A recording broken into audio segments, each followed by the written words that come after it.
All right, Manny, I want to start off the show and say this. I have breaking news. Austin Theory is unable to physically compete and travel to Saudi Arabia to complete his duty. Therefore, must find a substitute. And then the music hits. The Wrestling has world only is one one. Royal Family.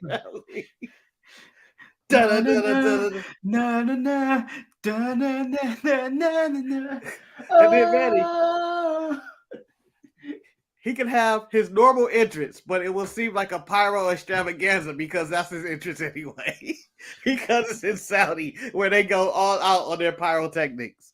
But think how big the chandelier is going to be. Think. I can see Vince like, give me a chandelier, damn it, I need a chandelier. He's going to have that woman. Chandelier, what was that woman? What was that singer called that sung Chandelier? Sia. Chandelier.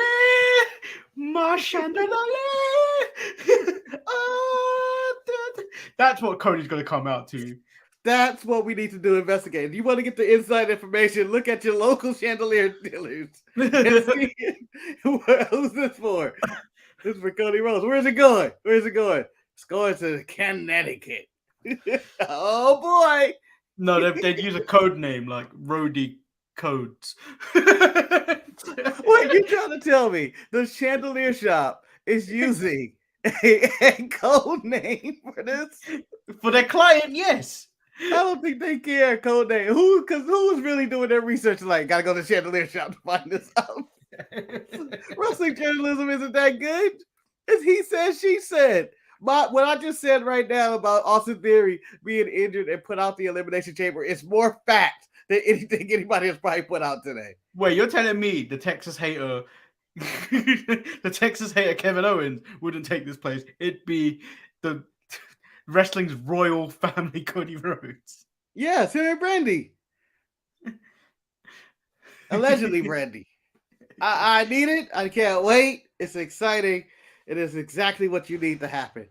But there are other thumbnails, people, but I'll sprinkle them in throughout the show because this show is packed.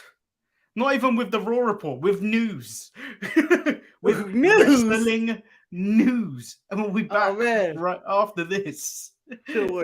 I'm Shotzi Blackheart, the ballsy badass, and you are watching the Untitled Manny and Marcus show. Remember to like the video and subscribe.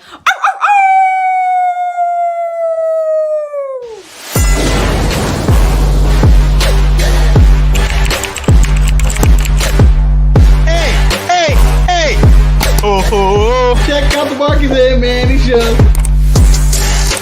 I hate you both right now. You guys are ridiculous.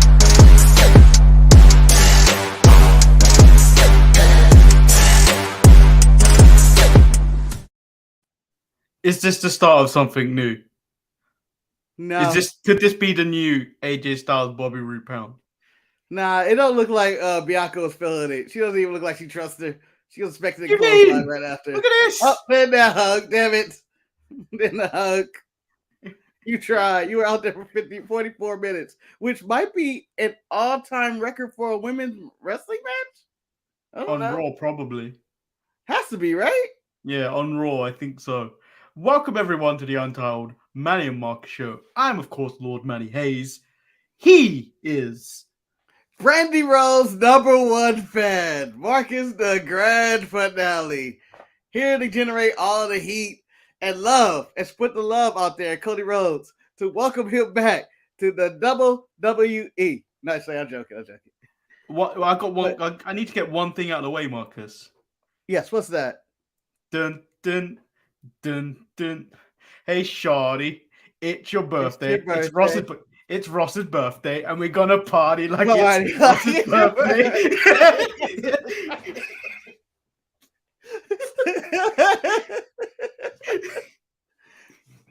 Wow, out of nowhere, 50 or 75 cents or $1 $1. $1. Well, I think it's official. We have to count 50's weight in pounds now.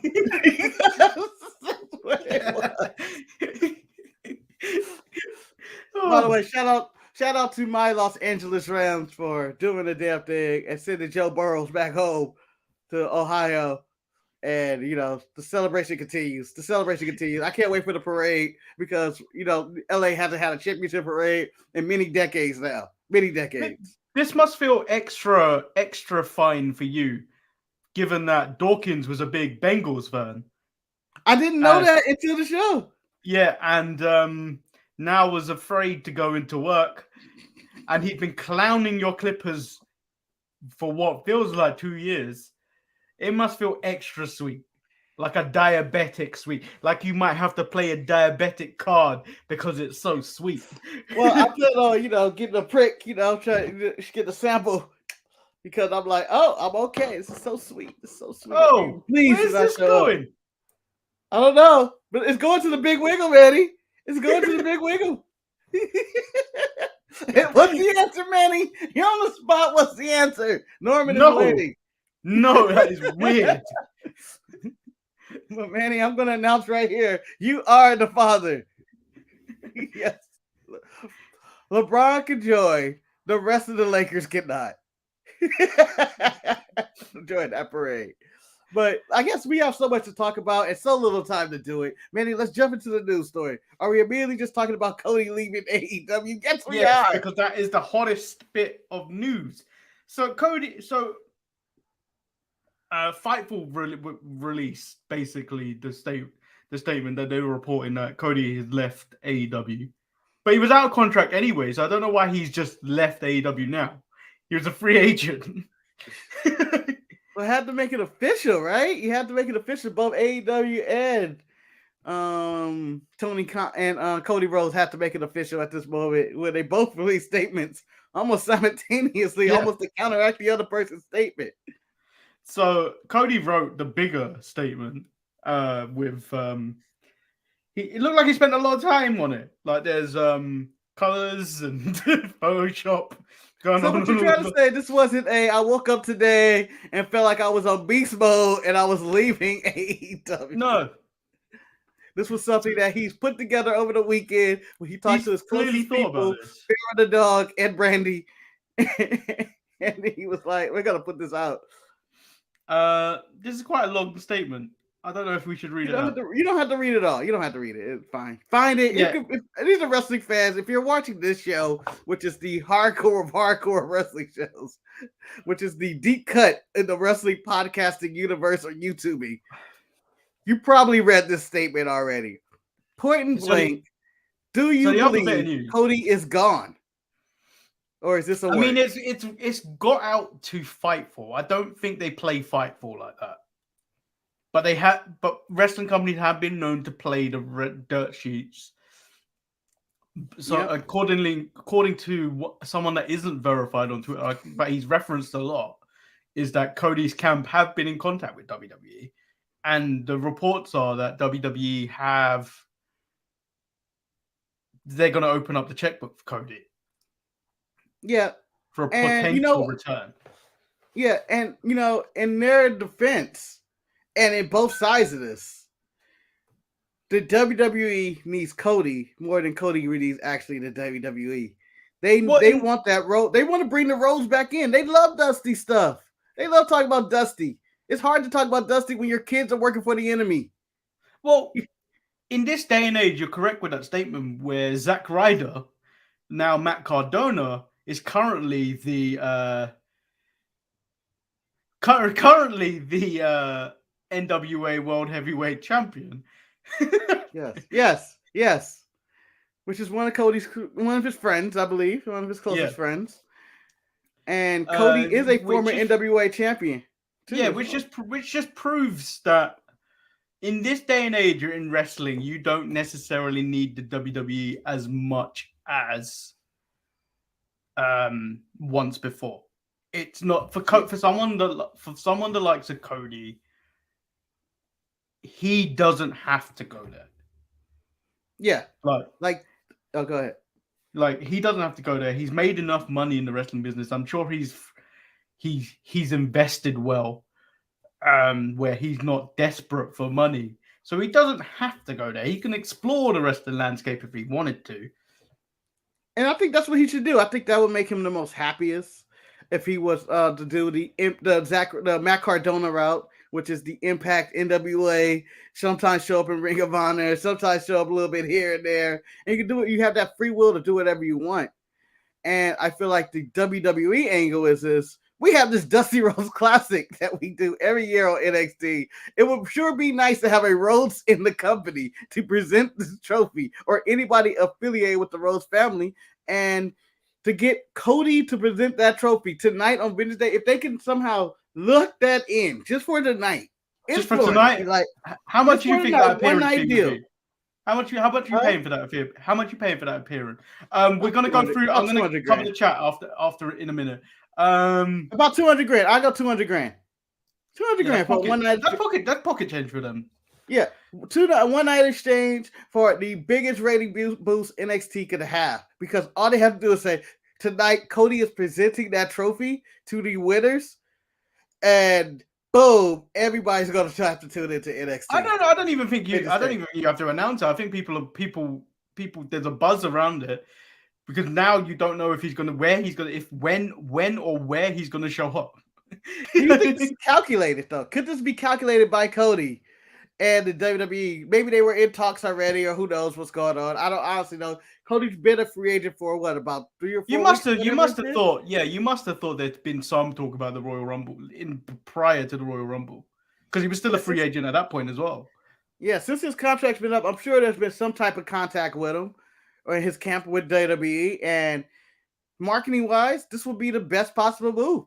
Announce that I'm leaving today, and then later in the day, talk about I will make my state reasons why on NXT 2.0, because you can't do SmackDown this week because it's a tape show.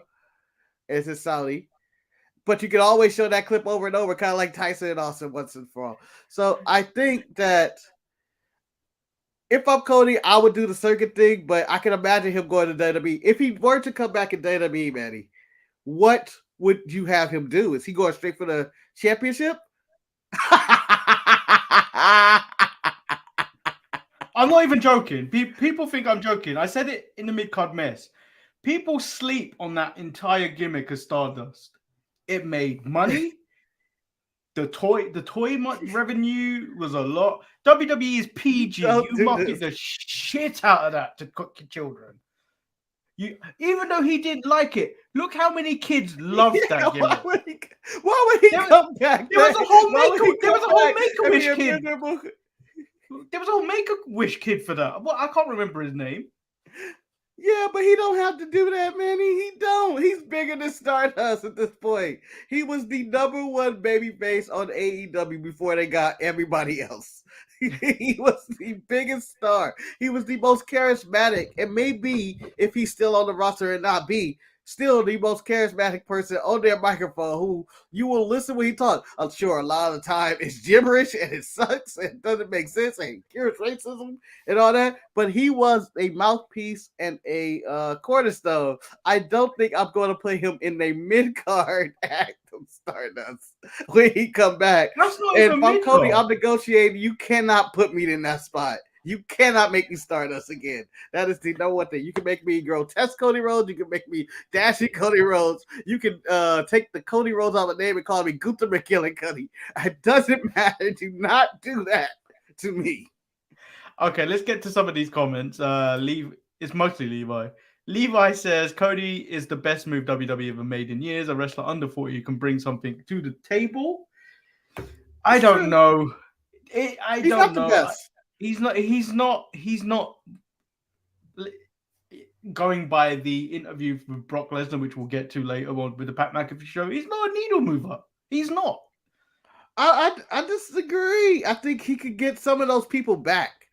I think he's the other side of the needle mover, like the hardcore wrestling fans that had quit WWE, that are solely AEW. I think he can. No, they'll call him a sellout, Marcus. They'll call him a sellout. They'll call him a sellout right away, but as soon as they see him wrestling the tribal chief Roman Reigns, they are ready to watch that match so they can bitch about how Roman beat him.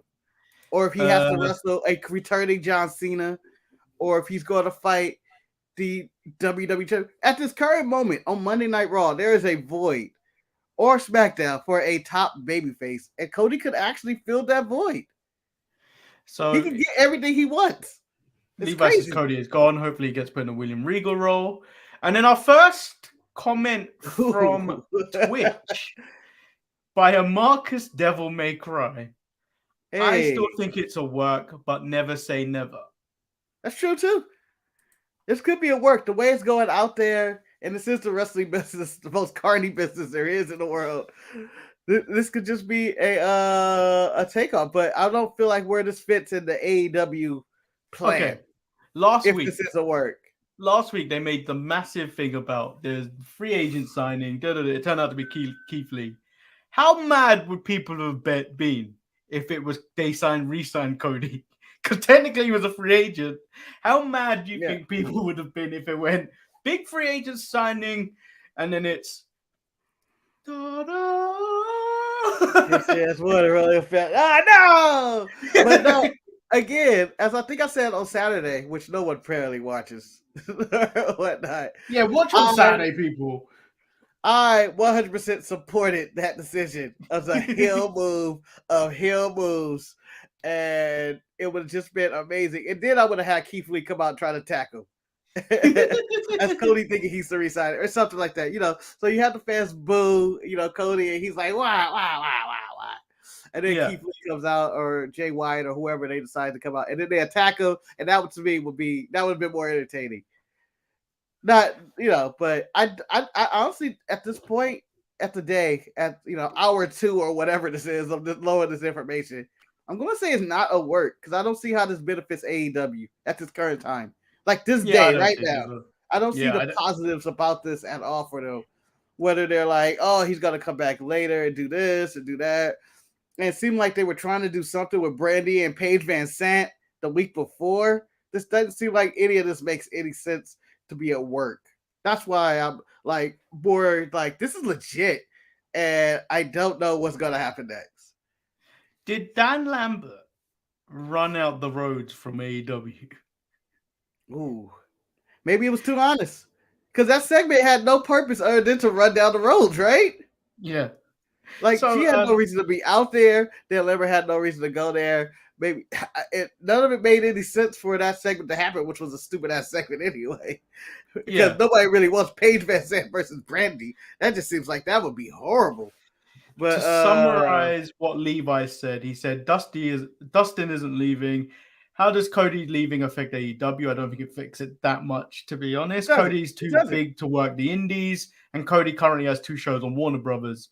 WWE is probably paying around $3 million or more for Cody. That sounds about right.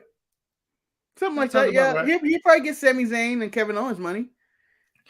And then he is technically one of those guys who can actually do both.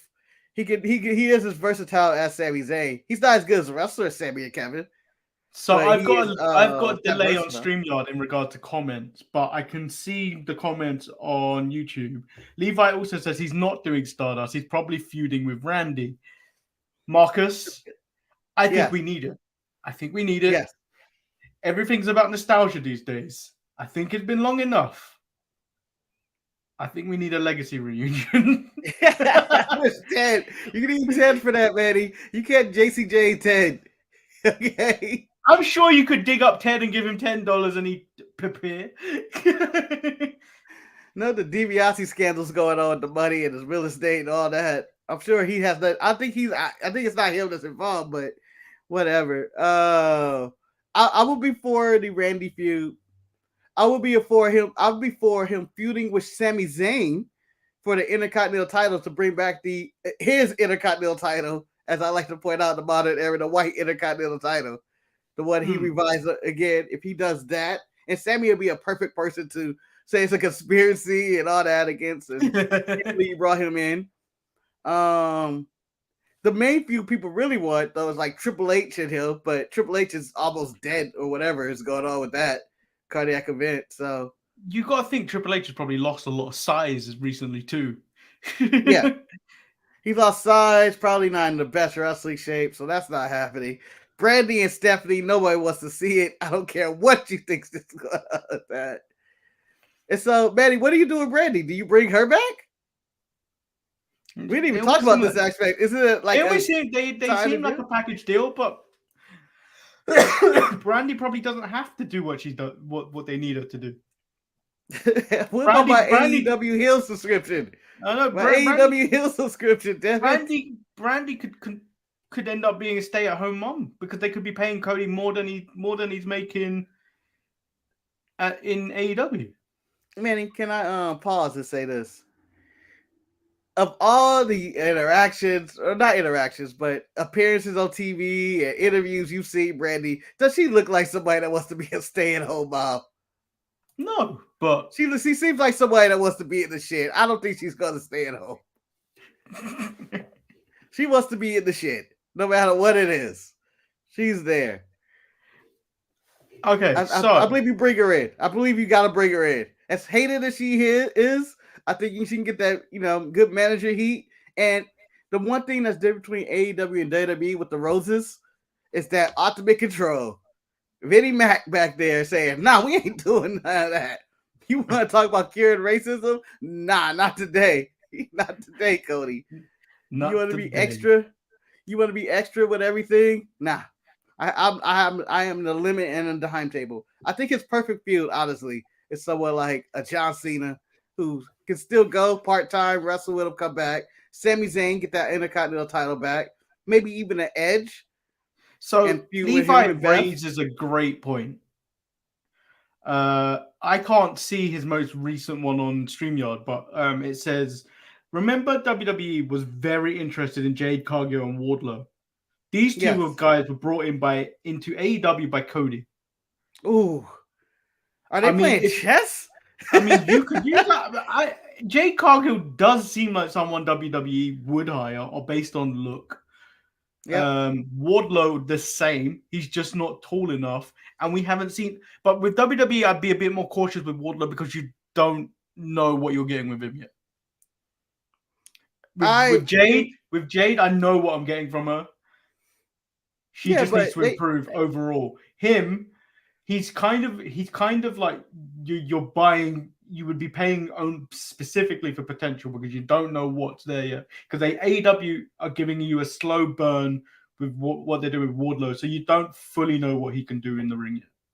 Yeah, but here's what I would do at Wardlow if I was WWE, and I know this is jumping the gun with the Cody and the connection and all that. Immediately look at Wardlow. I say, we give you the Braun Strowman treatment. We give you the Ryback treatment. We give you that Omos Current treatment. We have you do a bunch of squash matches and build you up. Eventually, maybe if he's not really well on the mic, because I've never heard this man talk about life. No, neither have you team up with somebody that can. You still have your MVPs and your Paul Heyman's out there. Imagine Paul Heyman aligning himself with Wardlow, talking about this is the next big thing. I've already been with Brock, I've been with Roman or something like that. Or, the various other Bivens is out there still in these streets. Yeah. They still got a bunch of people. Robbie E. My last question before we move over to the Brock thing. Do you think if Cody does go to WWE, do you think this opens the floodgates for more to go back or more just to go over there, to jump over? I think it'd be some type of bridge because people talk. Imagine Cody going, "This is my deal," and telling Jon Moxley or Renee, "This is what they gave me." And Mox go, "Oh, a little bit of creative control or this and that, or you can jump out or something like that." One of these deals. Yeah, but Mox is someone that I don't even put in that category because Mox is on that. Mox is on that kind of Roman Seth kind of level where Vince will bring him back no matter what. You know what I mean? Yeah, but it's about negotiation of the deal. Like, because Cody issue was like, "Oh man, I have no creative freedom. I'm stuck in Stardust. They're never gonna push me as a main guy." Cody may negotiate in his deal that you have to push me as a main guy or feature me doing something like that or doing a Today Show or whatever the business does. He made himself a mid guy. Like, he chose to be a mid guy. Yeah, but man, wasn't he the biggest mid guy you've ever seen in your life? Not like size or anything, but everything he did, he treated it as the main in terms of like aura, it was like, "Oh, I have the TNT title, fine." It became the more important title of the brand. Whether it was him, Miro, Darby Allin having that title, he made that title into something bigger. Or Brody, he made that to something bigger, and it was always like closing shows and stuff. He didn't treat it as a mid-title. Everything he did was like, this should not be the main event. This mixed tag match to close the show. Why are we getting this with Aleister Black and Andrade and them? So I just think that he literally needs someone to like control his breaks and ideas. Like, Cody, stop. Stop. Yeah. You're not the main event here. And I think he's in a perfect situation where he could go to WWE and literally be one of the top guys, because there are far and few between these guys, especially on SmackDown. Yeah. So let's move over to the comments made by Brock Lesnar over on the Pat McAfee show. He made a lot of comments, but the one that stuck out the most was telling the younger talent to step up and learn how to put asses in the seat in seats. And forget about your next high. Forget about moving on to your next high spot. And I think that was what people focused on more, not what he said after that, which was it was more about telling stories of the good guy versus the bad guy and stuff like that. Yeah, no. Most people focus on the high spot thing, but like he understands the grasp of pro wrestling. He understands it's good versus evil. Basically, and you basically need to tell stories in order to draw these people in, because like your flashy moves is all good and all. You bring someone in for a bit, and then what do you have? You need that personality behind you. You need that edge. You need characters, which you can see them doing in NXT 2.0. There's loads of character work going on in there. Yeah. And here's something for Brock Lesnar, who I 100% agree with in his diagnosis of the current state of wrestling industry, is that he said, he's basically saying that people forgot the lost art of what this business is about, is just making money, which is the main thing he does. And, people fail to mention the other stuff in the interview, because I watched the whole interview, how much he said he's having fun this time around because he's actually had the story. He's around and he's really entertained by doing it. He has the free will to not just be, to not talking to Mike, and he's more comfortable and stuff. Like, and I'm in agreement with him that there's a lot of people who are worried about this is a great match. This is a great match. And similar to my review of the Young Bucks Roppongi Vice match Friday, it was always going to be a great match. It was announced, you're like, oh, this is going to be great. This is going to be fun. But what do I have to come back to? Like, what is the hook for me to come back? No pun intended with hook. What is the hook for me to come back into watching Dynamite on Wednesday every single week? This week, the big thing on Dynamite was that they brought Keith Lee, and he qualified for the Face of the Revolution match, and he surprised his debut, and they had Jay White. Great show and all, but why do I need to come back? Like, that seems to be the issue in all wrestling, not just AEW, in WWE, and all wrestling. Give me reasons to come back, and let you tell me the story. It's not the reason. It's not like, oh, I can't wait to see another great match. Great matches are great, but the story behind it is what sells it. It's the journey that always gets you there into that main thing. Like, if I'm going to list my favorite moments in wrestling, it's probably far and few between matches. It's not the matches that click with me. It's always been the ridiculousness and storylines that always be like, oh yeah, Austin did this, or The Rock, or the people in there. We say that, but like when we look back at this COVID era, the pandemic era of wrestling, specifically the Thunderdome era, that is possibly some of the best storytelling in some of the matches you've ever had. Most importantly, the Roman matches. Yeah. That was all drama. The matches itself, they were okay. But because he was able to tell a more story, because he was talking all the way through it, he was chatting shit all the way through it, it added an extra dimension to that story. Because like before, you couldn't do that kind of thing because you're in front of a live crowd and all that stuff would get lost. Yep. That became more theater than anything when you took away, you were in the Thunderdome or you were in the Performance Center with nothing there. You had to change your performance around. when you watch that, you go, "Oh, I'm drawn into it because he's telling me and he's drawing me in with his character, and then making." Do you know when they talk about a good villain in a movie? Because you start empathizing with the villain. You understand it from the villain's point of view. That's what makes a good villain. Like when people go back and talk about Heath Ledger's Joker in The Dark Knight.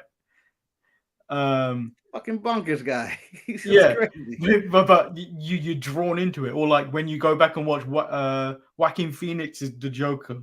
You feel bad for him because he's obviously going through mental illness, but at the same time, I like that your only comparison is the Joker. It's always the Joker. I can't think of anyone else. I can't think of anyone else. I can't think of anyone else right now. You have Darth Vader. You know, even Darth Vader. You got Walter White and Sopranos. You got Tony Soprano, who are also villains / heroes. You got all these people, Magneto and X-Men, who's like, I can see his perspective on this. Fuck these people. Yeah, the thing is, because like good TV you got to look at WWE as that's TV. That's not it's sports entertainment. It may be wrestling, but there's characters involved in that one. They're the one that you're coming back for the characters, much like you would with a TV show. You wouldn't continue watching a TV show if none of the characters hit with you. You're like, I don't understand this. I don't understand why this doesn't make sense. And like Levi said, he watches for MJF and Punk, right? And to me, that makes the most sense of the reason to watch.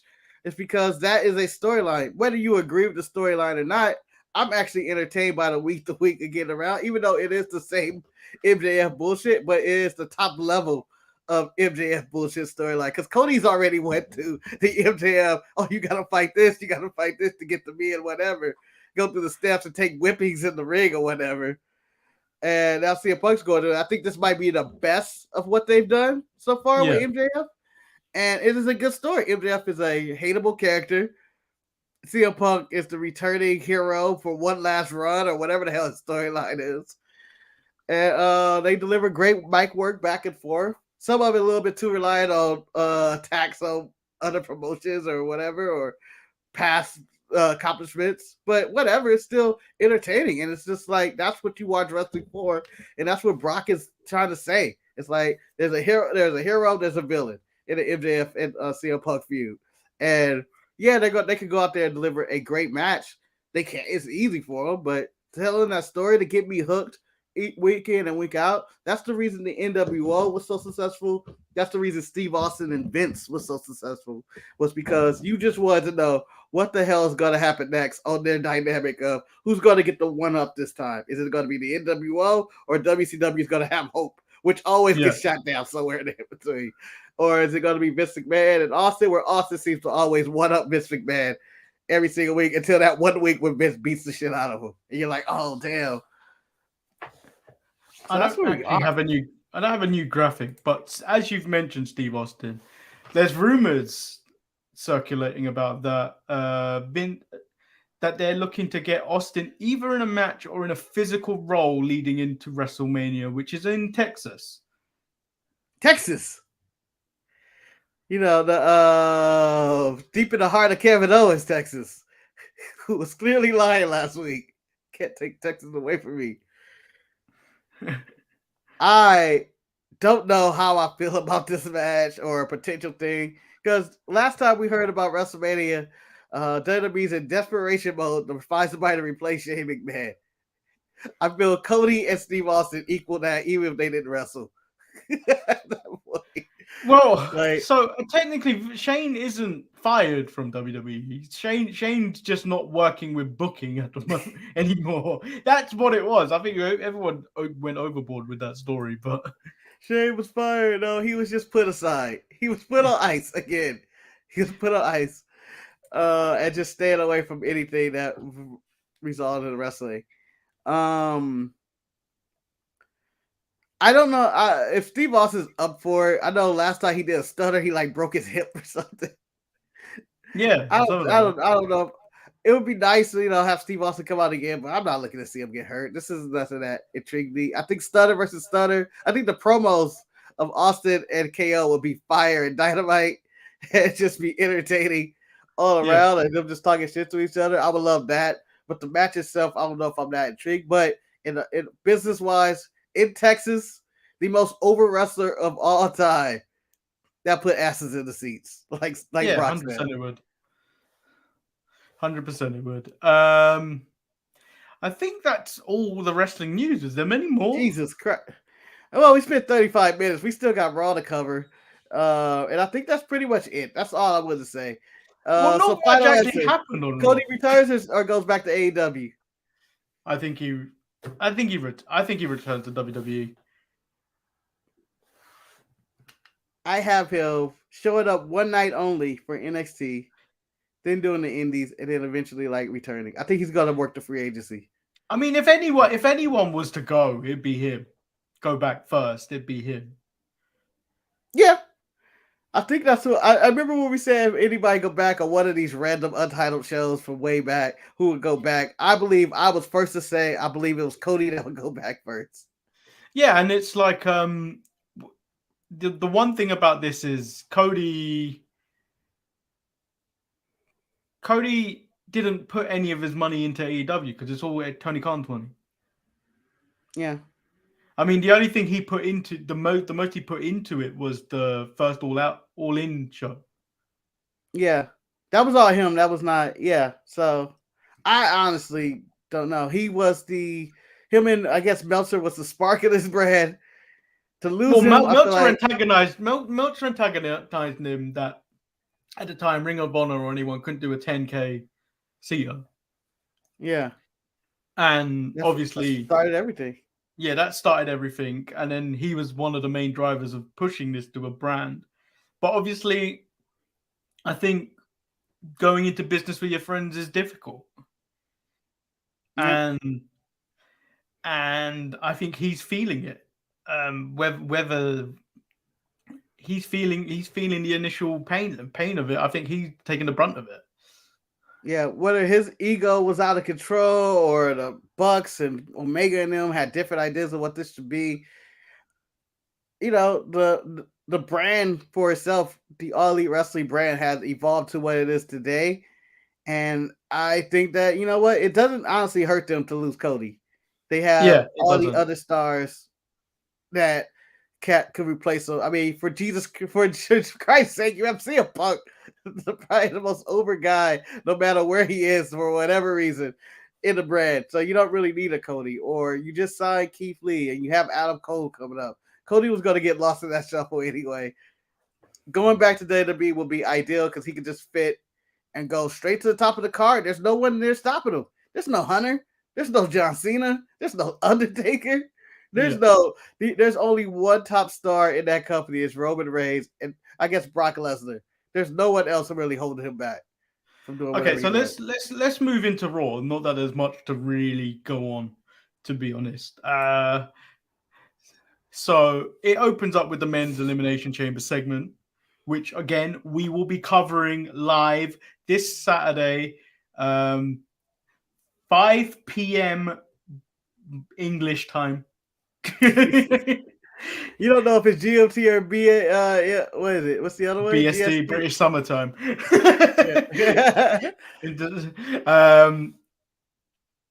Was it 9 a.m. 9 a.m. Pacific, and then 12 p.m. Eastern. Oh, 12 p.m. to Central. We don't ever think about the Central here in the States. I don't understand Central Time. It's the middle. It's the middle ground. It's the middle. So there's Pacific time, which is 3 hours ahead of Eastern time, and then in between there is that Central time. The only person I know that works on Central time is Maurice. That's that Midwest stuff. That's Midwest. And I always get confused when I have to work with Maurice because immediately I think it's either one or the other. And no, there's a middle one. Central time. Yeah, it's right in the middle. Yeah, so tune in Saturday. It'll be up there. We'll tell you the times. What were your big takeaways from this segment? Did anybody look like they were going to beat Bobby Lashley in this segment? No. only person that looks like he's going to beat Bobby Lashley is Brock. Yeah, that is it. It seems like they're going full force with the merger of these titles, I think, and that's the only way I see Brock do it. But then again, I don't see the reason why Brock would lose just to be put into a chamber match to win again.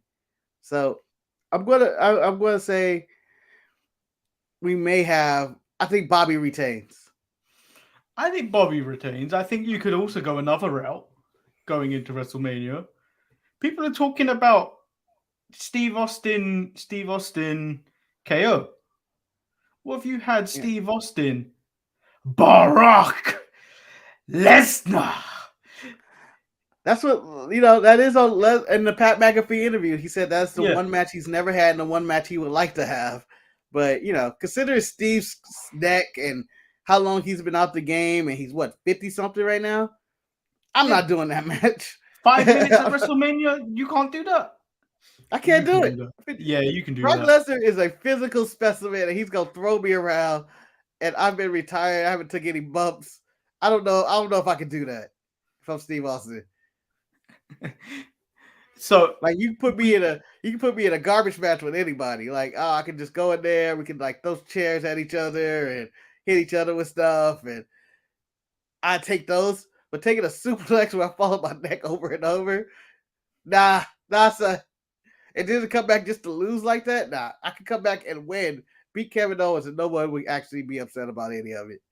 So the only fun thing about this segment was Brock hangs his stuff on Austin Theory like he's some coat rack, then takes him to Suplex City, and then takes a selfie to commemorate the time. Yep. So at this moment, I thought Theory was out, or not Theory. Theory was out, and I was like, "Who they gonna put in? Who they gonna substitute? Are they gonna just put KO? Is this how KO gets into the chamber and eventually becomes champion, and then him and Seth can go after the title or something?" But who knows? I don't know. So I was interested to know this was the portion of Raw that was commercial free. I would have put the gauntlet during this, but hey ho. Nah, man, that gauntlet needed those commercial breaks. You know who needed those breaks? Rhea Ripley. Oh, she looked like she was dying towards the end. She was dying toward the end, and they stopped the match for the commercial breaks each time, and she was able to catch her breath. It's the Street Profits versus the Dirty Dogs, with Tommaso Ciampa re-debuting on Raw on commentary. Yeah, I know, it was fun. It's nice to be back on Monday Night Raw. When you said that, I was like, you were here for a week. I think a week. Tommaso Ciampa was the distraction, which Dolph really instigated, which led to the Street Profits winning this match. But Dolph super kicks Ciampa after the bell, which he no-sold. Yeah. Do you think Ciampa's on his way to the main roster?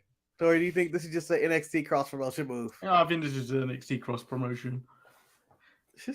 Oh, no, he felt right. I don't know why. It just felt right. Him sitting on there, I was like, he'd be a good fit for this show.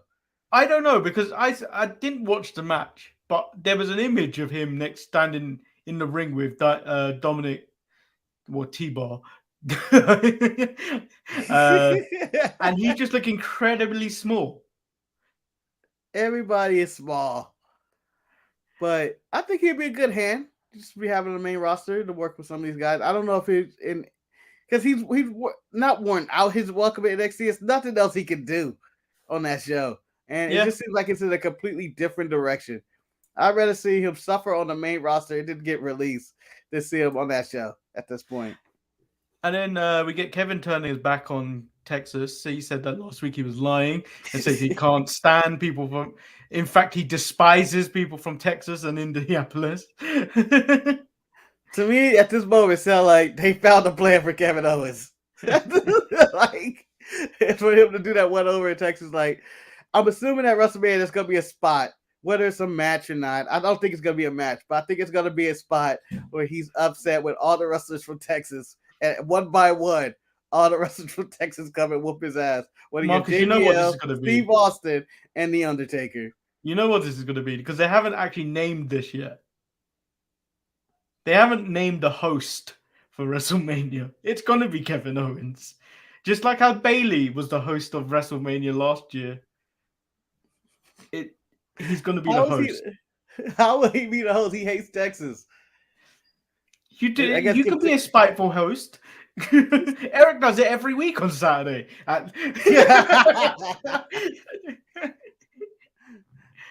You know, I can also see that. I can see him being the host. You're right. And then him getting taken out by every wrestler from Texas over the years. Yeah. Because there's a lot of them. There is a lot. Booker T, Steve Austin, JBL, Bradshaw. The Undertaker, all of this. Steve, like it just goes on and on. Hell, I even think doesn't Cody and Dusty have things from Texas? I might too. Shit. Just keep it coming. So we have a United States Championship match between AJ Styles and Damian Priest. I don't think this was that good. I was shocked by the ending, and I thought I was like, that's it? Because last week's match was clearly right? better. Yeah, last week's match was better. They have good chemistry. It didn't feel good. Like it wasn't bad, but it wasn't good. I was more perplexed by the ending of it, going like, why? Either way, I feel like this was one of those matches that if you're not going to give AJ the belt, do a nice non-finish right now. Yeah, like it would have worked because it didn't benefit Priest for beating AJ at this point, and it hurt AJ chances in the chamber unless they plan on giving him the belt. Priest isn't doing it again. Priest isn't going to Elimination Chamber, is he? He hasn't got a match. No. So I don't know where they're going with Priest. Cody can swoop in and take that title. You know how much he loves America. Alexa Bliss guess what finishing move he stole, Manny? Guess whose finishing move Priest stole? Crossroads. United States title. Cody Rhodes versus Damian Priest. Do you think Cody left because also Jay White does a version of the Crossroads? Like, that's it. That's it. Replace me. I had enough. Alexa Bliss makes peace with the original Lily being destroyed. The therapist says Alexa is healed and gives a replica of Lily with the fluff, the stuffing, the cotton stuffed into her. Alexa then announces herself as the final entrant into the Elimination Chamber match.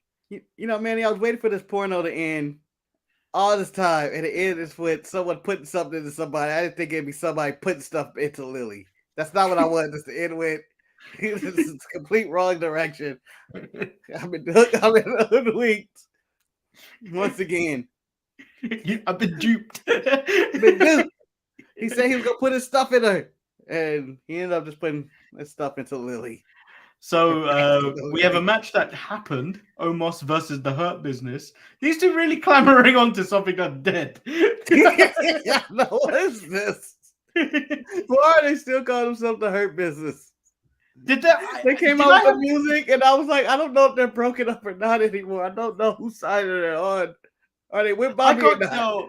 I can't tell if I was having a fever dream or not last night. I'm not sick, by the way, people. But did I dream that the Hurt Business in a backstage segment tried to get Omos into the Hurt Business? I think you dreamed that. Unless that's something I missed. I think you dreamed it. Although that does sound hilarious. People who are not in the Hurt Business trying to put themselves in. Although MVP did release that, or him and Carmelo took that picture together, which I wouldn't mind seeing MVP hang around Carmelo. Yeah, it works. Yeah. It'd be a nice little crossover. They've been doing a lot of that lately. SAD. Sad. That's sad. Loving that Stardust hype.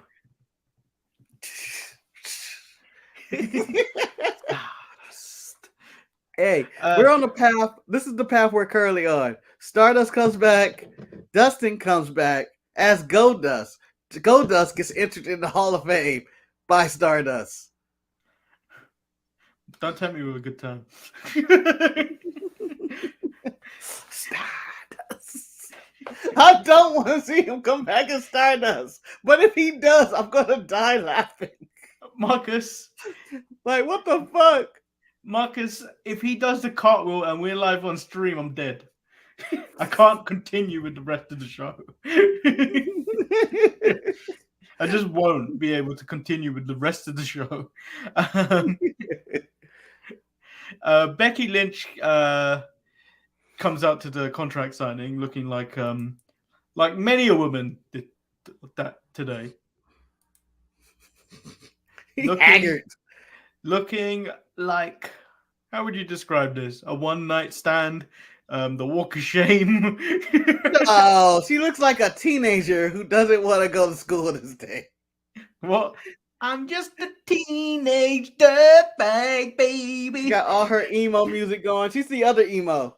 The skater emo who's like, I'm too cool to wear all the black. Baby.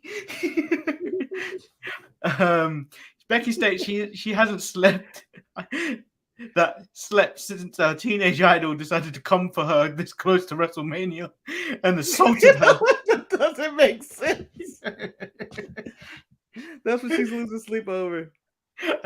She should leave. Lita should leave now with her legacy still intact. We don't need these people. Marcus, I think that's my gimmick all the time.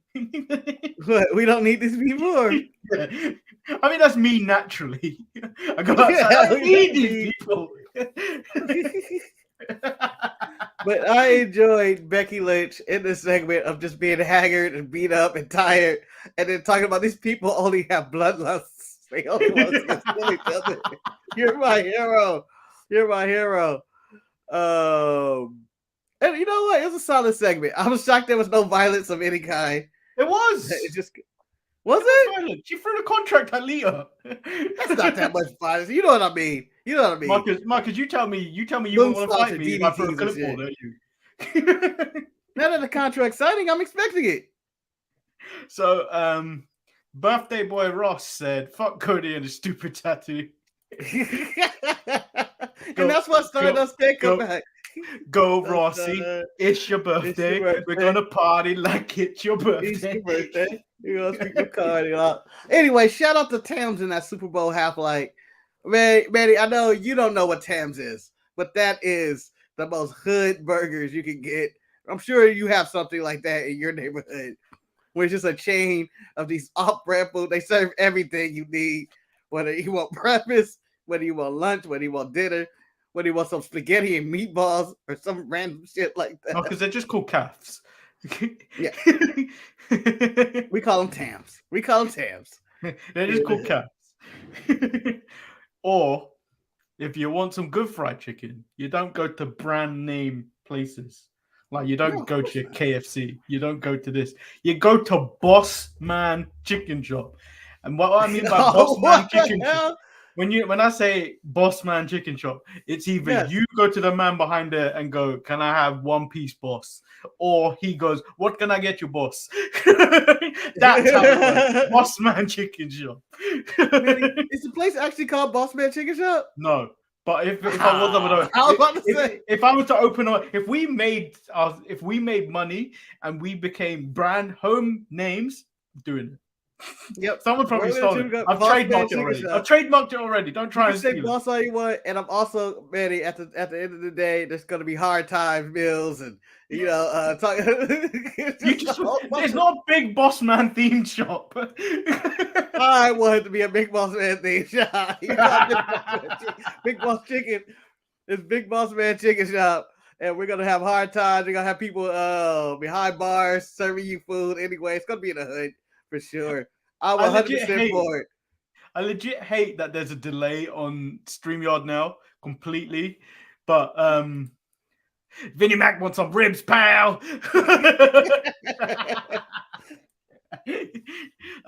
Oh man, Manny, I'm 100% invested into the Big Boss Man Chicken Shop with my Benny Mac and Cheese. Come on. And the Shano Mac and Cheese, which is always fucked up. I have a feeling you throw it from a height. You don't do it. You throw it from a height and it just be ready to catch it. Be ready to catch it. Otherwise, you can just pay for the Shano Mac.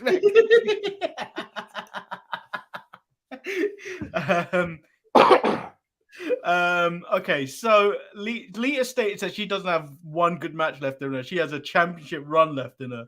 Becky states Lita is pushing her to a point that she doesn't even know she can come back from, and she will do anything to keep that title, even if it means going for her neck.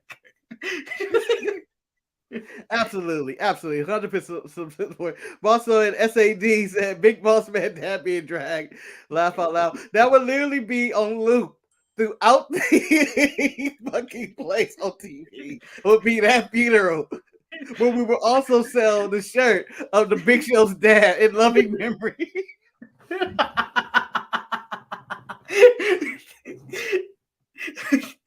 Oh, Ross just sent us a picture, which I'm gonna have to put on here now. Oh, what the hell?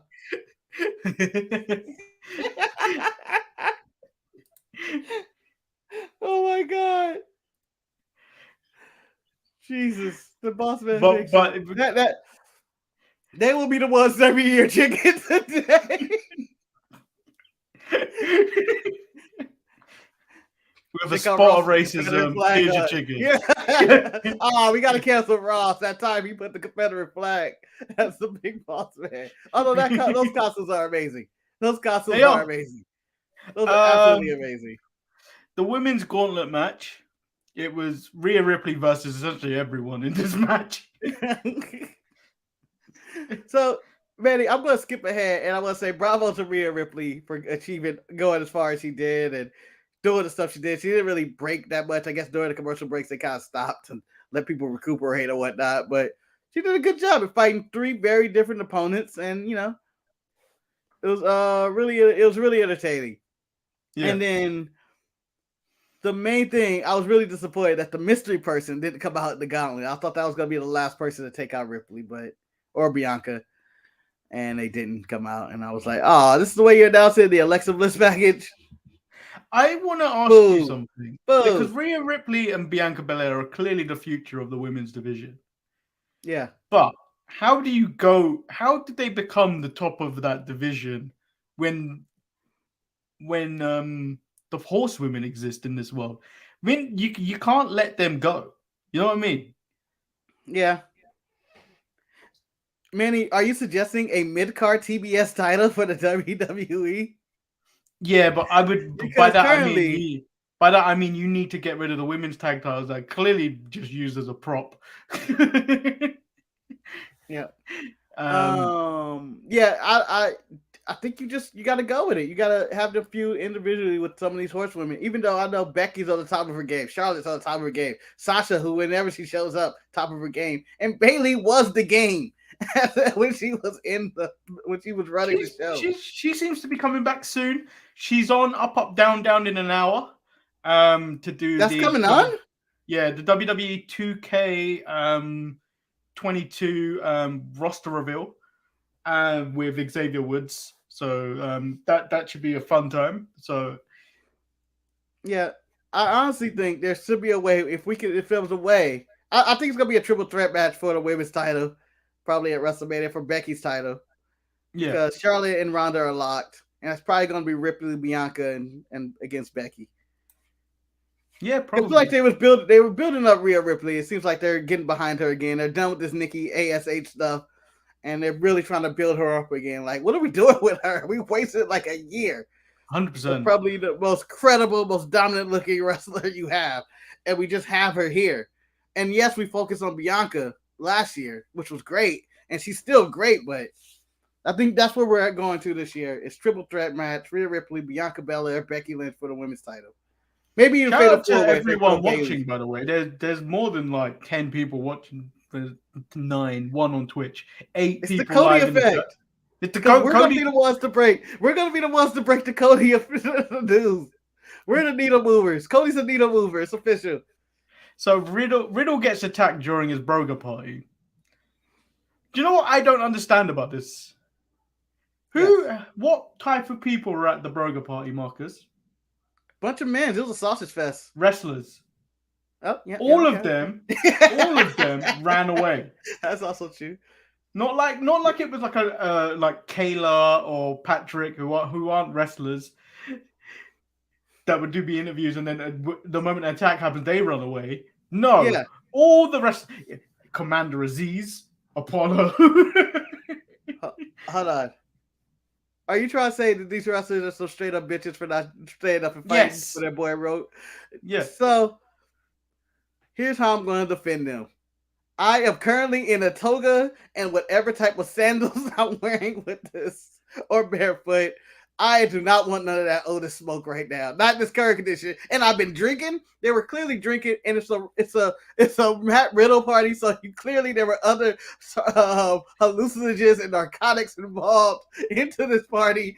I am in no condition to fight nobody. Marcus, as me and you have been known to test out white powders with knives, our separate show on a separate channel. What? White powder and knives. Powder and knives. Our YouTube channel. If you were to bring narcotics to an event, if I was to bring a narcotic to a party, I expect you to 100% have my back. If you take it, that is a legal binding contract in my point. Not some real shit. I'm stoned out of my mind. I'm fucking zooted, as the kids will say. My eyes are gone. I have no balance right now. I need to get out of here because Otis is sober and dangerous. And you know what? Matt Riddle's not my friend. I'm here for the drugs. Manny and white powder. Manny tastes white powder. Mm. 100% pure. Zesty. 100% pure cocaine. By the way, go back into our archive and look up the episode called Cocaine. Cokaine. Classic episode of the Sharpshooters Wrestling Podcast, where it's 90% about Kane going into various rooms testing drugs and saying it's 100% pure cocaine. How he solved the investigation. The 24/7 title. Dana and Reggie were having a friend zone meal. Yeah, just a luncheon. And then full on, Reggie had enough. Yeah. Reggie enough. just rolled her up, left her with one shoe on, took that title, took her belt away, and just left. I'm a little disappointed how this ended, because this was a Valentine's themed Monday Night Raw, and I needed this to end a little bit more Valentine. I needed him to get out of friend zone, Manny. I needed him to get her into the hotel room. I needed him to make sweet, sweet love. Circus Soleil type love. It's probably not that Circus Soleil type love. And then while it's over, he pins her with the referee coming from under the bed. 1, 2, 3. And he would have used her. Anyway, the roll-up was nice, though. I feel like there's also a criminal charge involved in that. SAB said he needed to put it in her. I don't think Reggie gets about like that. Cody for Stardust for 24/7 champion? Stardust.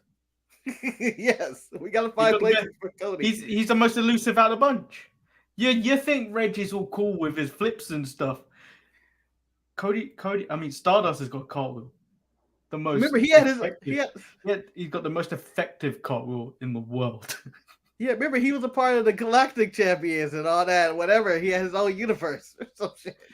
Ross said clickbait that stuff. We're not regurgitating what we do on our second channel.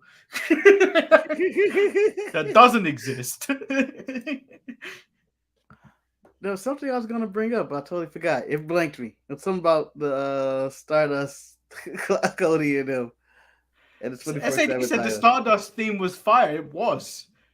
It was. A lot of Stardust stuff was good, but I don't want to see Cody go back to that. I do. He doesn't have to. He doesn't have to go back. Maybe it's a once every now and then gag, like a gobbledygooker or something, or Doink the Clown. But he doesn't need to do that. He was on the Go Big Show, damn it, the Go Big Show.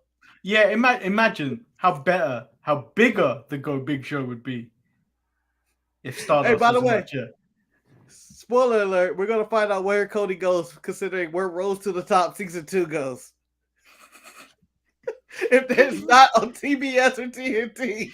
It's going to be a full-on Forbidden Door episode, and he's going to walk through it. I made my decision to leave that piece of shit. AEW, what the fuck? This is on TBS. Probably showing Fuck you, Tony Khan. Yeah, probably showing this after this. Check out Rose to the Top. Ain't nothing to see there. Trust me. Fuck you. Fuck you, Young Bucks. The Mysterios versus Alpha Academy. Gable states the universe worships cheaters like the con man Ray. And then out came the Miz. Like he summoned the Miz as soon as that happened. Yeah. It was a good match. I enjoyed this match. Yep. And then Gable was able to steal the win with the aid of the Miz. And then Maurice slaps Mysterio. And another weak slap. Why are we constantly seeing weak slaps recently? Well, she didn't want to hurt Ray, I think. Like, I don't want to really hurt you. I don't really know you. I don't know where this feud is going. I guess we get the match with Miz and Miz going down the Legends tour of wrestlers and now fighting Rey Mysterio. I want Rey Mysterio and his wife versus Maurice and the Miz, because both of those two are taller than their husbands. Hold on. Maybe this is how we get Aaliyah into the game again. We don't because need that. Miz and Maurice versus Ray and Aaliyah and the Mysterio We don't need family that makes anymore. a slow return. We don't need that anymore. Tired of seeing naive women. She grew up, all right? Now that She she's has done not with grown Buddy up. Murphy. She's done with Buddy Murphy. She's probably 21 now. So I believe I think she's on her way in. Mysterio's gonna get everybody a paycheck. The mother's too old. The son can't do it. The daughter, Leah, comes in there and she fights Maurice. She proves to be the true heir to the Mysterio family. And then we end with Seth Rollins versus Randy Orton, which was as good as it could be with the time they had. Yeah.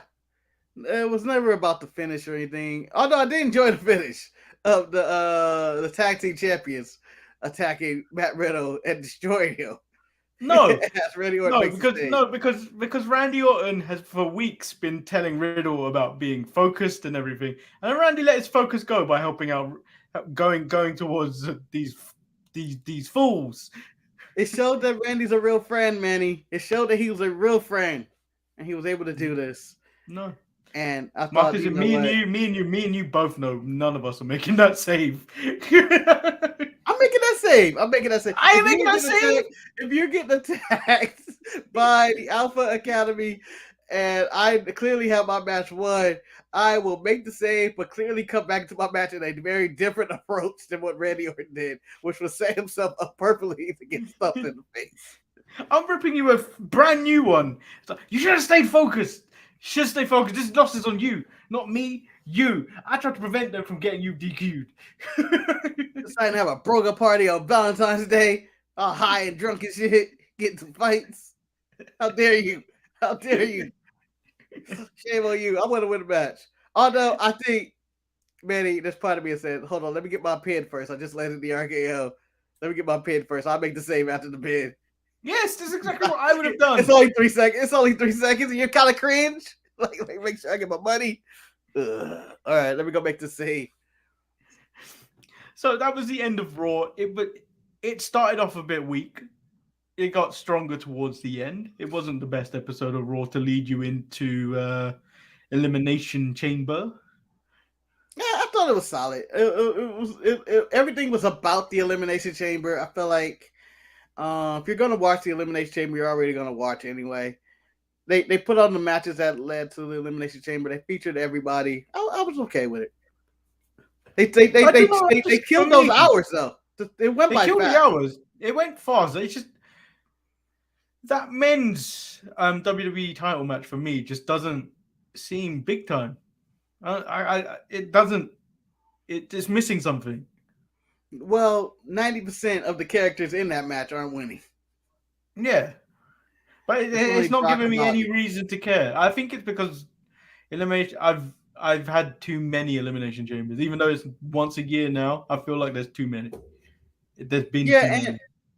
It's not really that big of a match. It's not a Money in the Bank or a Rumble or anything like that, or a ladder or anything like that. So it's more just a cage match. They've done everything that could be done in that match, I think, already. And they probably did that in the first 2 matches of this ever.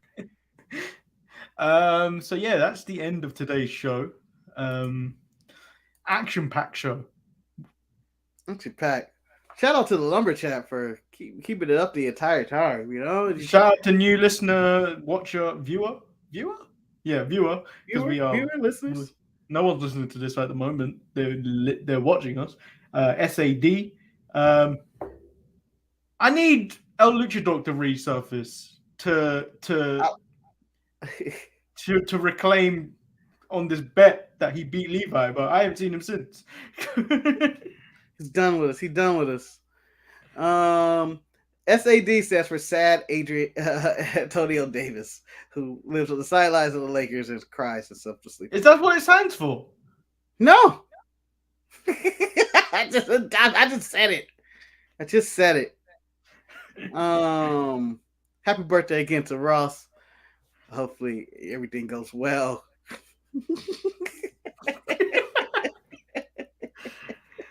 This one fits better than Keith Lee. Color tone wise. Because it's more relevant at the moment. We'll be back Thursday with your Keith Lee was relevant last week. You already like that's old news. Cody's leaving. That's the new news. That's the news. We'll be back Thursday with your NXT recap, your AEW Dynamite recap, and then the lead-in to the Elimination Chamber, which will be live with us on Saturday with a watch-along. Question, Eddie. With the sake of being wrong, Cody showing up at Vengeance Day tonight. Yay or nay? I'm going to say no. I'm going to say yeah. I'm going to say yeah. It's a sample. He's just going to go, not resign, but show up to present that trophy, him and Brandy. And that's it. I think Sean's got enough pull to be like, fuck it, we're doing it anyway. We're doing it anyway. Bitch, you I worked it out. I'm doing this anyway. What's that thing? Do it and then apologize later. Yeah. Ask for forgiveness afterwards. Yep. And I would do that immediately. And because I think Vengeance Day is going to get a jump in their ratings just because of this. They may get 600,000 people. Yeah, what do they average now? About 500? Well, 5 or 4 or some shit. Just a little bit over what Rampage gets or something, whatever that is, 4 or 5. I think they had 6 one time. Yeah, but with Rampage, it's easy because you get the SmackDown lead in. So it's occasionally, like, you'll just immediately flip over. Whereas Rampage is harder. It's Friday night. Yeah, but, like, wrestling fans, they don't tend to go out. Like, oh, shoot, Friday night. What I'm going to do? Oh, I know what I can do. You want to go and hang out? Nah. I got AEW Rampage to watch. What's that? It's a wrestling show. What's going on there? Well, a dinosaur and his friend is going to fight some ass boys. I hope you enjoy that. Was that this week? That was this week, right? Yeah, that was Friday. Yeah, dinosaur and his friend is going to fight some ass boys. Got to see it. Well, you're having an exciting Friday night. Porno. So we'll be back. Jungle Boy. Ooh. We'll be back Thursday. Check us out. Same time as always. Peace. You can do another line of cocaine, man, on the show. I didn't do a line. I dipped my finger in it. You tasted your pre-workout. Let's clarify for someone report that Benny's doing cocaine. That is pre-workout powder or whatever, protein powder? Oh, it's G Fuel. G Fuel is basically like an energy drink. Yeah. That you mix in water and then shake it up. Kool-Aid. So basically what I'm going to do next week is start the show like this.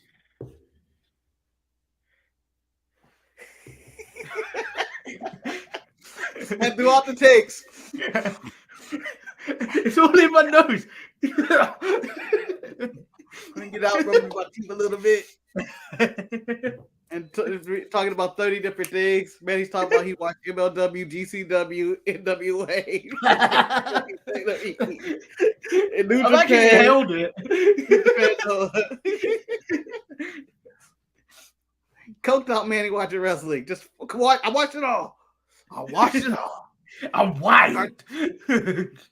I'll have a list of my top 20 reasons why Matt Cardona is the true world champion of wrestling right now. He got a 10 pounds of gold. He's about to face the most boring man in wrestling. Nick on this alone, damn it. You don't think I'm going to try and work that into like at least once a show, one time a month? You need to leave your countrymen alone. For one, Cody Rhodes is probably the next NWA champion. He's going to beat Matt Cardona on some big NWA show and become the next NWA champion. No. And I'll leave you with this. When it comes crashing down and it hurts inside, it's time to go home. Bye, guys. Don't call somebody the N-word. Yeah, never do that. I'm calling you the N-word. Oh, that's not... Can you imagine if that's how the song went? It would just end like there's a hard record scratch. I'm gonna call you an N-word. I can imagine Hogan response to the halftime show at the Super Bowl. Ah, brother.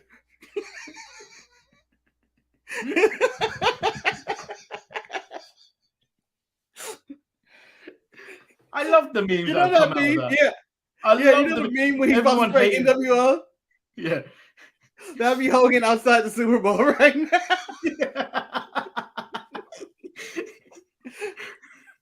He'd be writing that on the little on the set they were using. The trailer, yeah. He just on the back, Hogan on the side of the thing. I want to do an alternate universe of that where he, instead of writing NWO, he's about to write Live, Laugh, Love. Because those are the people that really hated that halftime performance. Yeah. And people probably under the age of 30. I'll tell you what though, I kind of didn't like the Kendrick part. What? Yeah, it took it down performance. Nah, it took it down a little bit for me. But everything else I really enjoyed. Nah, I thought Kendrick was the Toots Magoots. And then where Mary J. Blige was too tired. Well, she was walking in them hills.